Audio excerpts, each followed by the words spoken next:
Hello friend, welcome to exam join. आज हम करेंगे 5000 क्वेश्चन की सीरीज़ जो आपके सभी एग्ज़ाम एसएससी का एग्ज़ाम हो, रेलवे का एग्ज़ाम, एनटीपीसी हो, ग्रुप डी के एग्ज़ाम हो, उसके लिए काफ़ी इंपॉर्टेंट है क्योंकि ये सभी 10 साल के पिछले प्रीवियस क्वेश्चन हैं जो बार बार एग्ज़ाम में पूछे गए हैं और ये काफ़ी इंपॉर्टेंट है। इसमें से क्वेश्चन बनने के मोस्ट चांसेस हैं।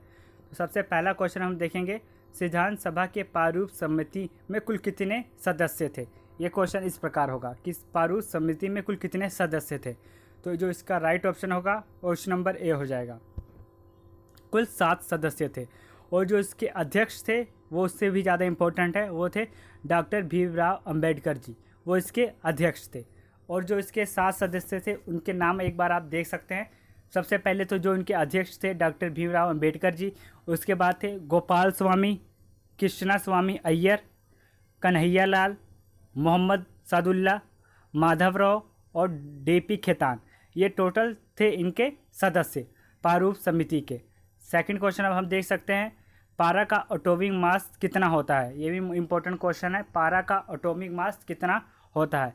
तो इसका जो राइट ऑप्शन होगा ऑप्शन नंबर सी, कितना 200 होता है। पारा का एटॉमिक मास 200 होता है। इसका एटॉमिक नंबर पूछ ले पारा का, तो जो पारा का एटॉमिक नंबर है वो है 80। पारा का एटॉमिक नंबर 80 है और इसका जो एटॉमिक मास है वो 200 होता है। और जो इससे रिलेटेड क्वेश्चन पूछे जा सकते हैं वो हम सभी साथ साथ में करेंगे। जैसे कि अब इसका गलनांक पॉइंट देखें, पारा का गलनांक पॉइंट कितना होता है, तो वो होता है 38.8 डिग्री सेल्सियस। ये होता है पारा का गलनांक पॉइंट। बॉइलिंग पॉइंट पूछे पारा का तो वो होगा 356.7। कितना? 356.7 डिग्री सेल्सियस, इतना होता है इसका बॉइलिंग पॉइंट। नेक्स्ट अगला क्वेश्चन आप देख सकते हैं, सबसे छोटा कोशिकीय अंग कौन सा होता है। तो इसका जो राइट ऑप्शन होगा option number C, ribosome. Ribosome है वो सबसे छोटा कोशिकीय अंग होता है। और ये पाया कहाँ जाता है, ये केंद्रक में पाया जाता है। राइबोसोम केंद्रक में पाया जाता है, सबसे छोटा कोशिकीय अंग है और इसमें झिल्ली नहीं होती। ये जो राइबोसोम है इसमें झिल्ली नहीं होती। नेक्स्ट अगला क्वेश्चन, अलाउद्दीन खिलजी ने किसे दीवाने रियासत नियुक्त किया था। मोस्ट इंपॉर्टेंट क्वेश्चन है, अलाउद्दीन खिलजी ने किसे दीवाने रियासत नियुक्त किया था। तो इसका जो राइट ऑप्शन होगा ये हो जाएगा ऑप्शन नंबर डी, याकूब। ये क्वेश्चन एग्जाम में कम से कम 3 से 4 बार आया हुआ क्वेश्चन है। तो ये इसे दीवाने रियासत किसे नियुक्त किया था, याकूब को नियुक्त किया था। खिलजी वंश आए तो हम इसके बारे में हम देखेंगे। खिलजी वंश की जो स्थापना हुई थी वो हुई थी 1290 ईस्वी में। 1290 ईस्वी में खिलजी वंश की स्थापना जलालुद्दीन फिरोज ने की थी। जलालुद्दीन फिरोज खिलजी ने की थी खिलजी वंश की स्थापना। अलाउद्दीन खिलजी के बारे में देखते हैं। अलाउद्दीन खिलजी था, उसका जो निक नेम था यानी जो उसका बचपन का नाम था वो क्या था, ये भी एग्जाम में पूछा जा सकता है। तो इसके जो बचपन का नाम था वो था अली और गुरशासफ अली, दोनों अलाउद्दीन खिलजी के बचपन के नाम थे। इसके कुछ निर्माण कार्य जो इन्होंने किए हैं इसके द्वारा, अलाउद्दीन खिलजी के द्वारा जो कुछ निर्माण कार्य किए गए हैं वो हम देखते हैं। जैसे कि अलाई दरवाज़ा का निर्माण अलाउद्दीन खिलजी ने किया था। सीरी का किले का निर्माण भी अलाउद्दीन खिलजी के द्वारा किया गया था। और एक है हजारी खंबा महल का भी जो निर्माण है ये अलाउद्दीन खिलजी के द्वारा किया गया था। नेक्स्ट अगला क्वेश्चन, बेगम अख्तर गायन किस विधा से संबंधित है। बेगम अख्तर गायन, तो इसका जो राइट ऑप्शन होगा ऑप्शन नंबर सी, गज़ल से संबंधित है बेगम अख्तर गायन, जिन्हें कहा जाता है अख्तरी बाई फैज़ाबादी। यह फैज़ाबाद से बिलोंग करती थी इसलिए इनका और दूसरा नाम था अख्तरी बाई फैज़ाबादी। नेक्स्ट आगे आप देख सकते हैं, जो बेगम अख्तर गायन है इन्हें पद्मश्री तथा पद्म भूषण दोनों मिल चुका है, इसलिए इनका नाम जो है इम्पोर्टेंट हो जाता है। नेक्स्ट अगला क्वेश्चन, ओलंपिक मशाल किस पदार्थ से प्रज्वलित की जाती है। मोस्ट इंपॉर्टेंट क्वेश्चन, ये बहुत ही कम जनों को पता होगा ये। तो ओलंपिक मशाल किस पदार्थ से प्रज्वलित की जाती है। इसका जो राइट ऑप्शन होगा ब्यूटेन तथा प्रोपेन। ये आप देख सकते हैं, ब्यूटेन तथा प्रोपेन, इससे प्रज्वलित की जाती है ओलंपिक मशाल, जिसमें ब्यूटेन की मात्रा होती है 65% इसमें ब्यूटेन होती है, 35% इसमें क्या होती है, प्रोपेन। 35% प्रोपेन होती है। आगे हम देख सकते हैं ओलंपिक के बारे में। तो 1896 में आधुनिक ओलंपिक हुआ था, कहाँ पे, एथेंस में हुआ था आधुनिक ओलंपिक 1896 में। आगे देखेंगे भारतीय ओलंपिक समिति की जो स्थापना हुई थी वो कब हुई थी, तो वो हुई थी 1924 में। 1924 में भारतीय ओलंपिक की स्थापना हुई थी और इसके जो प्रथम अध्यक्ष थे वो थे जमशेद जी टाटा। जमशेद जी टाटा इसके प्रथम अध्यक्ष थे। नेक्स्ट अगला क्वेश्चन, भारत में जिलों की संख्या कितनी है? ये भी काफ़ी इंपॉर्टेंट क्वेश्चन है। तो इसके दो तरह के क्वेश्चन पूछे जा सकते हैं। अगर आपके एग्ज़ाम में क्वेश्चन ऐसे बनता है कि भारत में 2011 के जनगणना के अनुसार जिलों की संख्या कितनी है, तो इसका हमेशा आंसर 640 बनेगा, ऑप्शन नंबर ए। अगर 2011 की जनगणना के अनुसार पूछे, एट अ प्रेजेंट 2020 के हिसाब से अगर एग्जाम में पूछा गया कि आज के समय में, वर्तमान समय में भारत में जिलों की संख्या कितनी है, तो हो जाएगा 739। ये एग्जाम में आपने याद रखना है, 739 होगा भारत में एट प्रेजेंट 2020 के हिसाब से जिलों की संख्या। लेकिन अगर 2011 की जनगणना के अनुसार पूछे तो भारत में जो जिलों की संख्या है वह है 640। नेक्स्ट अगला क्वेश्चन, संतलत कालीन सुल्तान के शासनकाल में किस शासक के पास सबसे ज़्यादा दासियाँ थी? यानी संतलत कालीन का जब शासन था तो किस शासक के पास सबसे ज़्यादा दासियाँ थी? तो इसका जो राइट ऑप्शन नंबर डी होगा, फिरोज शाह तुगलक। फिरोज शाह तुगलक के पास सबसे ज़्यादा दासियाँ थी संतलत काल में, फिरोज शाह तुगलक। अब तुगलक वंश की स्थापना किसकी की, तो इसके बारे में हम देखेंगे। तुगलक वंश की स्थापना की गई थी गयासुद्दीन तुगलक के द्वारा। गयासुद्दीन तुगलक के द्वारा तुगलक वंश की स्थापना की गई थी 1320 ईस्वी में, गयासुद्दीन तुगलक। और इसके जो आत्मकथा का नाम है फिरोज शाह तुगलक, ये भी एग्जाम में पूछा जा सकता है। तो ये है फतुहात ए फिरोजी शाही। एक बार मैं आपको लिख के बताऊंगा, आप देख सकते हैं। ये देखिए फतुहात ए फिरोजी शाही। ये है फिरोज शाह तुगलक की आत्मकथा का नाम। और इसे दीवाने खैरात की स्थापना की थी, दीवाने खैरात। इसमें ये था कि जो गरीब बच्चे हैं, विधवा महिलाएं और जो गरीब महिलाएं हैं, उनके लिए खैरात की बंदोबस्त था कि लोग इसमें कुछ दान कर सकें, उनके लिए, इन गरीबों के लिए कुछ दान कर सकते हैं। तो इसलिए इसने दीवाने खैरात की स्थापना की थी फिरोज शाह तुगलक ने। नेक्स्ट अगला क्वेश्चन, माइक पांडे किस क्षेत्र से संबंधित है? मोस्ट इंपॉर्टेंट, माइक पांडे किस क्षेत्र से संबंधित है? तो ये है ऑप्शन नंबर सी, वन्य जीवन पर फिल्म निर्माण।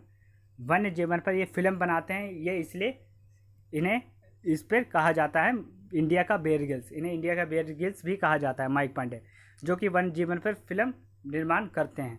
नेक्स्ट अगला क्वेश्चन, संविधान सभा के झंटा समिति के अध्यक्ष कौन थे? Most important question, most important, झंटा समिति के अध्यक्ष कौन थे? ये भी एग्जाम में क्वेश्चन 5 से 6 बार बना है। तो इसका जो राइट ऑप्शन होगा option number A, doctor Rajendra Prasad. Doctor Rajendra Prasad झंटा समिति के अध्यक्ष थे। और ये कौन कौन से समिति के अध्यक्ष थे? ये थे संचालक समिति के अध्यक्ष और झंटा समिति के अध्यक्ष।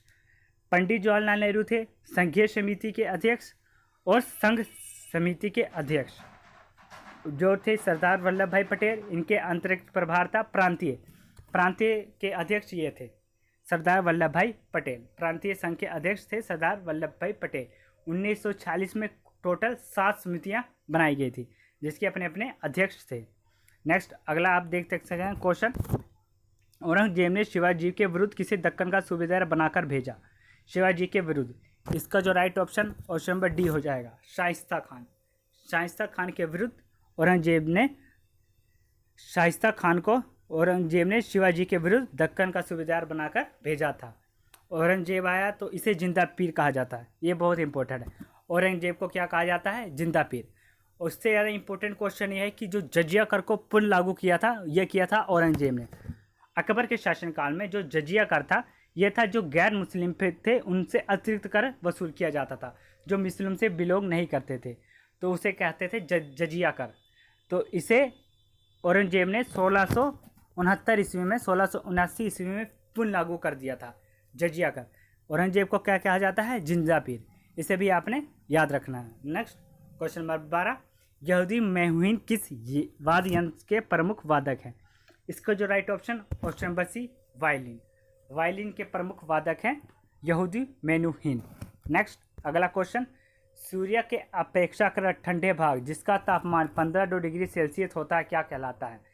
तो इसका जो राइट ऑप्शन होगा ऑप्शन नंबर ए, सूर्य कलंक कहलाता है। 1500 डिग्री सेल्सियस का मान सूर्य के अपेक्षाकृत जो होता है उसे क्या कहते हैं, सूर्य कलंक। सूर्य के मध्य भाग को क्या कहते हैं, कोर। ये भी काफ़ी इंपॉर्टेंट है। यहाँ पे अगर सूर्य का तापमान पूछ लिया जाए, टेम्परेचर, वो मोस्टली बहुत ज़्यादा होता है, वो होता है 15 मिलियन डिग्री सेल्सियस। आप थोड़ा इमेजिन भी नहीं कर सकते कितना गर्म होगा। 15 मिलियन डिग्री सेल्सियस कोर में, कोर यानी सेंट्रल पॉइंट ऑफ सन। तो वहाँ पे सूर्य का तापमान 15 मिलियन डिग्री सेल्सियस होता है। फोटोस्फेयर में अगर टाइम पूछे कि फोटोस्फेयर में कितना होता है, तो वो होता है 5500 डिग्री सेल्सियस। 5500 डिग्री सेल्सियस होता है कहाँ पे, फोटोस्फेयर में। और अगर पूछे कि सौरमंडल की खोज, तो सौरमंडल की खोज की थी कोपरनिक्स ने। यह भी काफ़ी इंपॉर्टेंट है, सौरमंडल की खोज की थी कोपरनिक्स। आगे नेक्स्ट क्वेश्चन, क्वेश्चन नंबर 14, विश्व में सर्वप्रथम किस अंक का प्रत्यारोपण संभव हुआ था? इसका जो राइट ऑप्शन होगा ऑप्शन नंबर डी, दिल्ली। दिल में कौन सा हुआ था, दिल में का हुआ था सबसे पहले प्रत्यारोपण। विश्व में सर्वप्रथम दिल का प्रत्यारोपण संभव हुआ था। नेक्स्ट अगला क्वेश्चन, जनगणना की तर्ज पर मृत्यु गणना करने वाला पहला राज्य कौन सा है? मोस्ट इंपॉर्टेंट क्वेश्चन, जनगणना की तर्ज पर मृत्यु गणना करने वाला पहला राज्य कौन सा है? इसका जो right option option number D, Karnataka ऐसा पहला राज्य है जिसे मृत्यु गणना भी की थी जनगणना के तर्ज पर। तो इसका जो right option option number D Karnataka हो जाएगा, जिसके सीएम है एच.डी. कुमारस्वामी। एच.डी. कुमारस्वामी कर्नाटका के सीएम हैं। वजुभाई वाला वहाँ के गवर्नर हैं। लोकसभा सीटें हैं 28, राज्यसभा सीटें 12, विधानसभा सीटें 226 हैं। और यहाँ के जो हाई कोर्ट है, बेंगलुरु हाई कोर्ट है, अभय श्रीनिवासन हाई कोर्ट के जज हैं। नेक्स्ट क्वेश्चन नंबर 16, किस मुगल बादशाह ने वसीयत लिखकर अपने पुत्रों को आदेश दिया कि वो असद खां को अपना वजीर बनाए? इसका जो right option option number B होगा, औरंगजेब। औरंगजेब जिसे जिंदा पीर कहा जाता है, उसने जजिया कर को दोबारा लागू किया था। इसके बारे में मैंने आपको पहले बता दिया। नेक्स्ट अगला क्वेश्चन, व्हिटनी ह्यूस्टन किस क्षेत्र से संबंधित हैं? तो आप देख सकते हैं नृत्य, अभिनेत्री, गज़ल या गायिका। राइट ऑप्शन गायिका हो जाएगा। व्हिटनी ह्यूस्टन गायिका के संबंधित हैं। और ये कहाँ पे बिलोंग करती हैं? ये अमेरिका की सिंगर हैं, अमेरिका की पॉप सिंगर ये हैं व्हिटनी ह्यूस्टन। नेक्स्ट अगला क्वेश्चन, वेग कैसी राशि है? तो वेग जो है वो है सदिश राशि। वेग सदिश राशि है। और सदिश राशियाँ कौन सी है? वेग जिसे कहते हैं वेलोसिटी, वेग को ही वेलोसिटी कहा जाता है। और सदिश राशि हैं फोर्स, मोमेंटम, एक्सेलरेशन यानी त्वरण। ये सब भी सदिश राशियाँ हैं। सदिश राशियाँ वह होती हैं जिसमें मैग्नीट्यूड प्लस डायरेक्शन दोनों की आवश्यकता होती है। मैग्नीट्यूड प्लस डायरेक्शन दोनों की आवश्यकता होती हैं सदिश राशियों में। सिंपल सी एग्जांपल, अगर आपको एक स्पीड की बात किया जाए, स्पीड 500 किलोमीटर स्पीड, बस सीधी बात की गई 500 किलोमीटर स्पीड, तो उसे हम कहेंगे स्पीड। उसे चीज़ को सिर्फ स्पीड कहा जाएगा। अगर कहा जाए 500 किलोमीटर पूर्व की तरफ, 500 किलोमीटर पूर्व की तरफ, अब ये क्या हुआ? मोमेंटम, डायरेक्शन दोनों चीज़ें आ गई, तो इसे हम कहेंगे वेग। इसमें दिशा भी साथ में आ गई, तो उसे हम वेग कहेंगे।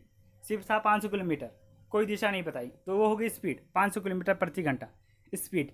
नेक्स्ट 500 किलोमीटर प्रति घंटा पूर्व दिशा की ओर, तो होगी वेग। तो ऐसे हैं क्वेश्चन, मोमेंटम प्लस डायरेक्शन दोनों की आवश्यकता होती हैं। नेक्स्ट अगला क्वेश्चन, संविधान के प्रारूप पर अंतिम वाचन कब समाप्त हुआ था? राइट ऑप्शन 26 नवंबर 1949। 26 नवंबर 1949 को संविधान के प्रारूप पर अंतिम वाचन समाप्त हुआ था। कौन सा तत्व सबसे ज़्यादा सक्रिय है? नेक्स्ट क्वेश्चन, कौन सा तत्व सबसे ज़्यादा सक्रिय है? इसका जो राइट ऑप्शन होगा ऑप्शन नंबर डी, पोटाशियम सबसे ज़्यादा सक्रिय है। उसके बाद अगर पूछे तो सोडियम, सेकंड नंबर पर सोडियम सक्रिय है। जो सक्रिय ही नहीं है बिल्कुल, वो है प्लेटिनम। प्लेटिनम बिल्कुल भी सक्रिय नहीं है। जो सोडियम है, इसे इतना सक्रिय है कि इसे मिट्टी के तेल में रखा जाता है सोडियम को, या ऑक्सीजन के साथ बहुत जल्दी क्रिया करता है। और जो प्लेटिनम है वो बिल्कुल भी सक्रिय धातु नहीं है। नेक्स्ट अगला, किस स्थान पर महात्मा बुद्ध ने 5 सन्यासियों के साथ मिलकर संघ की स्थापना की थी? Right option option number B, Sarnath में। सारनाथ में की थी महात्मा बुद्ध ने 5 सन्यासियों के साथ मिलकर संघ की स्थापना। महात्मा बुद्ध जिनका जन्म 563 ईस्वी में लुम्बिनी कपिलवस्तु में हुआ था। इनके बचपन का नाम सिद्धार्थ था, पत्नी का नाम यशोधरा, माता का नाम माया देवी, पिता सुशोधन, पुत्र का नाम राहुल था। नेक्स्ट क्वेश्चन नंबर 22, उमा की तपस्या प्लस शिव पार्वती किस चित्रकार की उत्कृष्ट कृतियाँ हैं? Right option number C, Nandalal Bose. Nandalal Bose की चित्रकार की उत्कृष्ट कृतियाँ हैं उमा की तपस्या प्लस शिव पार्वती। नेक्स्ट अगला क्वेश्चन, सौरमंडल की खोज किसने की थी? वह भी इम्पोर्टेंट क्वेश्चन है। तो सौरमंडल की खोज किसने की थी? ये मैंने आपको पहले ही बता दिया, कोपरनिकस ने की थी। इसने ही पहले बताया था कि जो ग्रह हैं वो सूर्य के चारों तरफ घूमते हैं। कोपरनिकस जो कहाँ से बिलोंग करता था? ये करता था पोलैंड से बिलोंग करता था। और सूर्य है, वो सूर्य क्या है? सूर्य एक तारा है, ये भी आपने याद रखना है। सूर्य ग्रह नहीं है, सूर्य एक तारा है। क्वेश्चन नंबर 24, भारत में निर्मित पहला उपग्रह प्रक्षेपण वाहन कौन सा है? Right option number D, SLV, satellite launch vehicle. यह है भारत में पहला उपग्रह प्रक्षेपण वाहन जिसमें उपग्रह को लेके जाया जाता है। उपग्रह एक अलग चीज़ होती है, जो रॉकेट होता है जिसके द्वारा उपग्रह हम सौरमंडल अंतरिक्ष में लेके जाते हैं, वो अलग चीज़ है। वो एक वाहन है जिसके द्वारा किसी सैटेलाइट को हम लेके जाते हैं अंतरिक्ष में। तो उसका जो नाम था वो था पहला सैटेलाइट लॉन्च व्हीकल। नेक्स्ट अगला क्वेश्चन, क्वेश्चन नंबर 25, राष्ट्रीय जनसंख्या आयोग किस मंत्रालय के अधीन आता है? राइट ऑप्शन नंबर ए, स्वास्थ्य मंत्रालय के अंतर्गत आता है। हमारे प्रेजेंट टाइम में जो स्वास्थ्य मंत्री हैं वह हैं हर्षवर्धन सिंह, और स्वास्थ्य मंत्रालय की जो स्थापना हुई थी वही थी 1976 में। तो यह थे हमारे इंपॉर्टेंट क्वेश्चन जो बार बार एग्जाम में पूछे गए हैं। आपको ये वीडियो कैसी लगी हो, इसे लाइक शेयर सब्सक्राइब जरूर करें। थैंक्स।